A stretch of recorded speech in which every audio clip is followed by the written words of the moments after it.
राहुरी तालुक्यातील धामोरी फाटा येथे नगर मनमाड महामार्गालगत असलेल्या साईनाथ पांडुरंग भिसे यांच्या हरिओम कृषी सेवा केंद्र आणि हार्डवेअर दुकानाला सोमवारी मध्यरात्री 2:30 वाजण्याच्या सुमारास भीषण आग लागल्याची घटना घडली.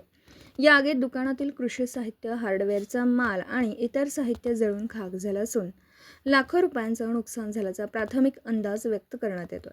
मध्यरात्री उशिरा आग लागल्याने ही घटना तात्काळ निदर्शनास आली नाही. त्यामुळे आगीने अल्पावधीतच रौद्र रूप धारण केलं आणि दुकानातील मोठ्या प्रमाणावर साहित्य आगीच्या भक्ष्यस्थानी पडलं.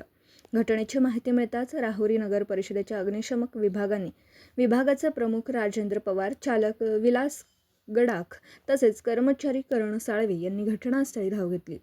त्यांनी सुमारे 4 तास अथक प्रयत्न करून आगीवर नियंत्रण मिळवलं. यावेळी राहुरी नगर परिषद, अहमदनगर महानगरपालिका आणि देवळाली नगर परिषदेच्या अग्निशमक दलाच्या गाड्यांनीही घटनास्थळी पोहोचून आग विझवण्याच्या कार्यात मोलाचं सहकार्य केलं.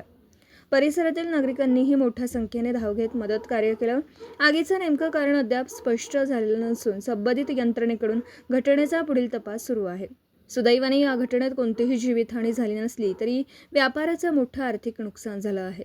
विद्यापीठ प्रतिनिधी RR जाधवसह दीपक साळवे, न्यूज 14 राहुरी.